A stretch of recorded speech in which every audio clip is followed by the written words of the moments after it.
Hello friends, कैसे हो आप सब। आई होप कि आप सब अच्छे होंगे और आप सभी की पढ़ाई भी अच्छी चल रही होगी। फ्रेंड्स, आज की वीडियो में हम मध्य प्रदेश की मिट्टियाँ के बारे में अध्ययन करने वाले हैं। यह video MP police, MP SI और एमपी पीएससी के लिए बहुत ही इम्पोर्टेंट होने वाला है। तो फ्रेंड्स, आज की वीडियो में हम मध्य प्रदेश की मिट्टियों के बारे में अध्ययन करेंगे। तो चलिए फ्रेंड्स, आज की वीडियो स्टार्ट करते हैं। तो सबसे पहले हम मध्य प्रदेश की मिट्टियाँ देखें तो इन्हें 5 भागों में वर्गीकृत किया गया है। काली मिट्टी, लाल पीली मिट्टी, मिश्रित मिट्टी, जलोढ़ मिट्टी और लेटेराइट मिट्टी। तो काली मिट्टी को भी 3 भागों में वर्गीकृत किया गया है, गहरी काली मिट्टी, साधारण काली मिट्टी और छिछली काली मिट्टी। तो आइए इसको हम सबसे पहले मैप के द्वारा समझने की कोशिश करते हैं। तो सबसे पहले काली मिट्टी। तो काली मिट्टी का क्षेत्र हम देख लेते हैं। तो काली मिट्टी का जो क्षेत्र है, मध्य प्रदेश में सबसे ज़्यादा काली मिट्टी ही पाई जाती है। तो जो मालवा का क्षेत्र है, यानी कि ऊपर वाला जो क्षेत्र है, वहाँ पर गहरी काली मिट्टी पाई जाती है। जबकि जो नर्मदा घाटी है, नर्मदा घाटी के क्षेत्र में साधारण काली मिट्टी पाई जाती है। जबकि जो सतपुड़ा का जो क्षेत्र है, उसमें कौन सी मिट्टी पाई जाती है? छिछली काली हुई मिट्टी पाई जाती है। नेक्स्ट है जलोढ़ मिट्टी। जो जलोढ़ मिट्टी है, इधर ग्वालियर, मुरैना, भिंड के तरफ कौन सी मिट्टी पाई जाती है? जलोढ़ मिट्टी पाई जाती है, क्योंकि यहाँ पर कौन सी नदी बहती है? चंबल नदी बहती है।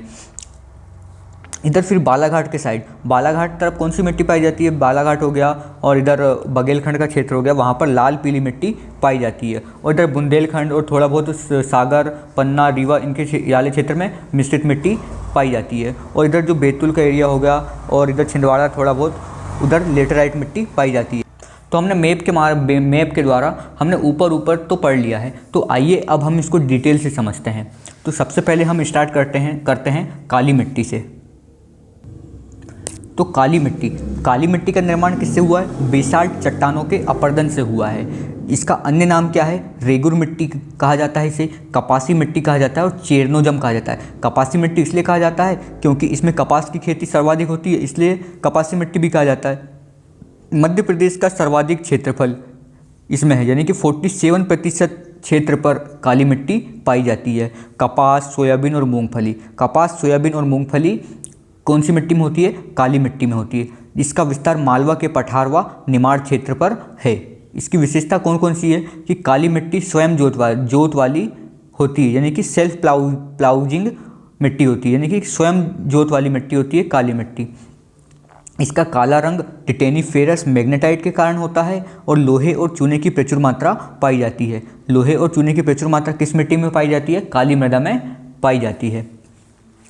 तो यहाँ पर अब देख लेते हैं कि इंडेक्स में बना के दिया गया है कि मृदाओं के अन्य नाम क्या है। जैसे कि काली मृदा को रेगुर, कपासी और चेरनोजम मिट्टी भी कहा जाता है। लाल पीली मृदा को चलका, डोरसा भी कहा जाता है। जलोढ़ मृदा को दोमट मिट्टी भी कहा जाता है। लेटेराइट मृदा को लाल, भूरी या सफ़ेद मृदा भी कहा जाता है। आइए अब हम देखते हैं कि काली मिट्टी का वर्गीकरण किस प्रकार किया गया है। तो काली मिट्टी को 3 प्रकार से वर्गीकृत किया गया है: साधारण काली मिट्टी, गहरी काली मिट्टी और छिछली काली मिट्टी। तो साधारण काली मिट्टी मालवा पठार का उत्तरी भाग और निमाड़ क्षेत्र में साधारण काली मिट्टी पाई जाती है, और गहरी काली मिट्टी मालवा क्षेत्र पर पाई जाती है। छिछली काली मिट्टी सतपुड़ा क्षेत्र पर पाई जाती है। आंशिक रूप से साधारण काली मिट्टी मालवा के उत्तरी क्षेत्र में पाई जाती है। तो हमने काली मिट्टी के बारे में जाना। तो आइए अब हम नेक्स्ट मिट्टी के बारे में जानने की कोशिश करते हैं। तो फ्रेंड्स, नेक्स्ट मिट्टी है लाल पीली मिट्टी। तो लाल पीली मिट्टी का निर्माण किससे हुआ है? ग्रेनाइट व नीच चट्टानों से लाल पीली मिट्टी का निर्माण हुआ है। ग्रेनाइट व नीच चट्टानों के अपर्दन से हुआ है, जिसका अन्य नाम चलका और डोरसा है। मध्य प्रदेश के 33% भाग पर लाल पीली मिट्टी पाई जाती है। इस पर कौन सी फसल होती है? धान होती है, जिसका विस्तार मध्य प्रदेश के बघेलखंड क्षेत्र पर है। लाल पीली मिट्टी का विस्तार। विशेष क्या बात है कि मिट्टी का लाल रंग फेरिक ऑक्साइड के कारण होता है। फेरिक ऑक्साइड के कारण लाल पीली मिट्टी का लाल रंग होता है। मिट्टी का पीला रंग फेरिक ऑक्साइड के जल योजन, हाइड्रेशन के कारण होता है। तो यहाँ पर हमने लाल पीली मिट्टी के बारे में जान लिया कि 33% भाग पर है और मध्य प्रदेश के बघेलखंड क्षेत्र पर है। नेक्स्ट है मिश्रित मिट्टी। तो मध्य प्रदेश के 10% भाग पर पाई जाती है। आयरन की प्रचुरता होती है इस पर। गेहूँ, धान व तिल का उत्पादन होता है यहाँ पर। विस्तार कहाँ पर है? बुंदेलखंड व विंध्य क्षेत्र में मिश्रित मिट्टी पाई जाती है। नेक्स्ट है जलोढ़ मिट्टी। तो इसका निर्माण नदियों के अवसाद जमने से हुआ है।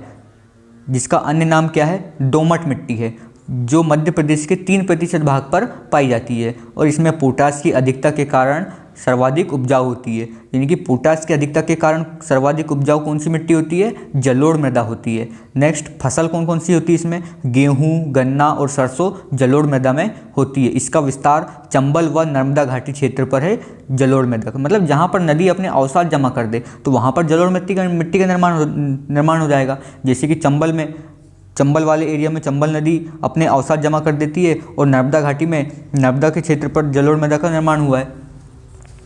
नेक्स्ट है लेटेराइट मृदा, जिसका अन्य नाम क्या है, लाल भूरी मिट्टी या भट्टा मृदा भी कहा जाता है। भट्टा मृदा यानी कि ईंट बनाने वाली मृदा लेटेराइट मृदा, जिसका क्षेत्रफल मध्य प्रदेश के लगभग 2.5% भाग पर पाया जाता है। इसमें ह्यूमस की कमी पाई जाती है और ज्वार, मक्का और बाजरा यहाँ पर होता है। इसका विस्तार सतपुड़ा क्षेत्र जैसे कि छिंदवाड़ा, बैतूल व मध्य भारत जैसे कि मंदसौर, नीमच और श्योपुर में है।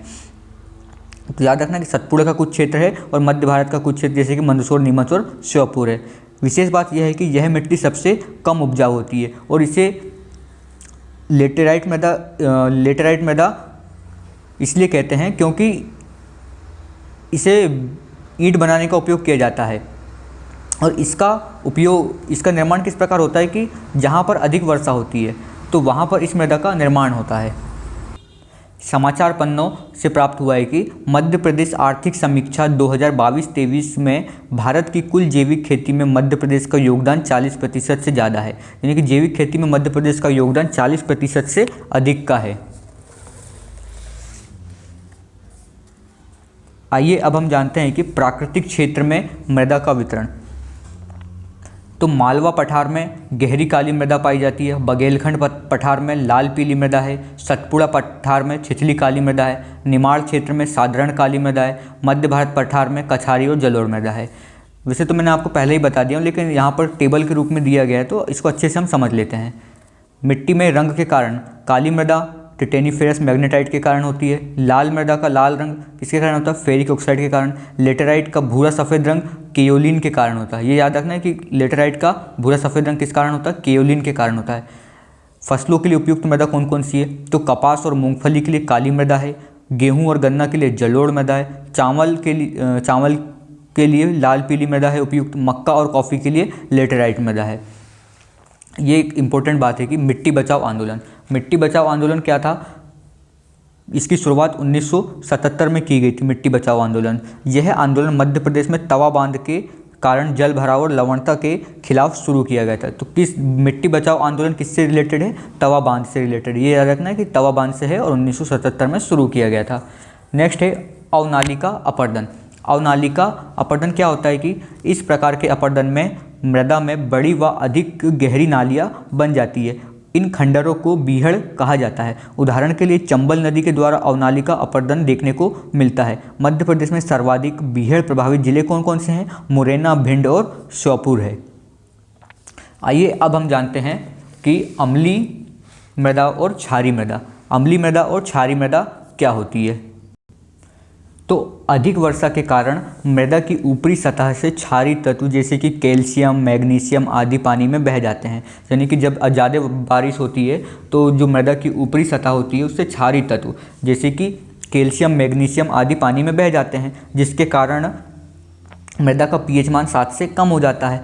तो हम ऐसी मृदा को अम्लीय मृदा कह देते हैं। जैसे कि जो पीएच स्केल होता है तो पीएच स्केल में 0 से 14 तक मान होते हैं। जो 7 से कम होता है उसे अम्लीय कहते हैं, जो 7 से अधिक होता है उसे क्षारीय कहते हैं, और जो 7 होता है उसको उदासीन कहते हैं। जैसे कि जल उदासीन होता है। तो जब 7 से कम हो जाता है क्योंकि क्षारीय तत्व बह जाते हैं कैल्शियम, मैग्नीशियम, तो मृदा अम्लीय मृदा हो जाती है क्योंकि पीएच मान 7 से कम हो गया।